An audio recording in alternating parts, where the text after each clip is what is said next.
خداوند کے زندہ پاک کلام میں سے آج ہم متی کی انجیل اس کے 5 باب میں سے حقیقی مبارک حالیوں کے بارے میں دیکھیں گے جو خداوند یسوع مسیح نے اپنے شاگردوں کو تعلیم دیتے ہوئے سکھائیں۔ مبارک ہیں وہ جو دل کے غریب ہیں، کیونکہ آسمان کی بادشاہی انہی کی ہے۔ مبارک ہیں وہ جو غمگین ہیں، کیونکہ وہ تسلی پائیں گے۔ مبارک ہیں وہ جو حلیم ہیں، کیونکہ وہ زمین کے وارث ہوں گے۔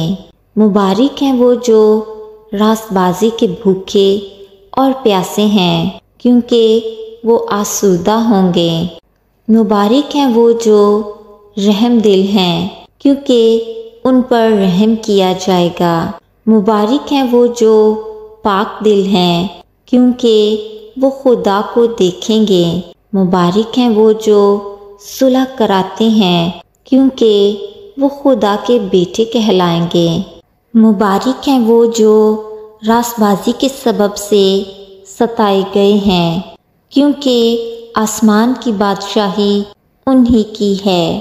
جب میرے سبب سے لوگ تم کو لعن طعن کریں گے اور ستائیں گے اور ہر طرح کی بری باتیں تمہاری نسبت ناحق کہیں گے تو تم مبارک ہوگے، خوشی کرنا اور نہایت شادمان ہونا، کیونکہ آسمان پر تمہارا اجر بڑا ہے، اس لیے کہ لوگوں نے ان نبیوں کو بھی جو تم سے پہلے تھے اسی طرح ستایا تھا۔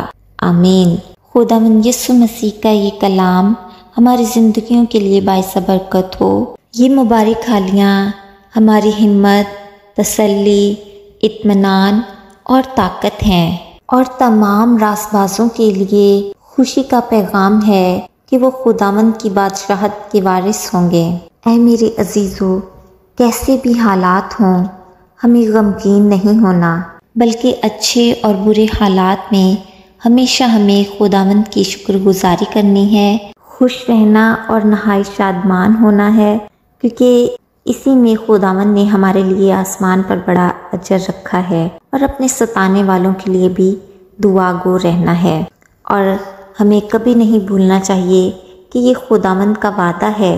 متی کی انجیل اس کے 28 باب کی 20 آیت میں، اور دیکھو میں دنیا کے آخر تک ہمیشہ تمہارے ساتھ ہوں۔ ہمیں کبھی کسی چیز سے نہیں گھبرانا چاہیے، کیونکہ خداوند ہمارا ہمیشہ ہمارے ساتھ ہے۔ آمین۔ یہ کلام آپ کے لیے، آپ کے گھرانے کے لیے باعث برکت ہو۔ آمین۔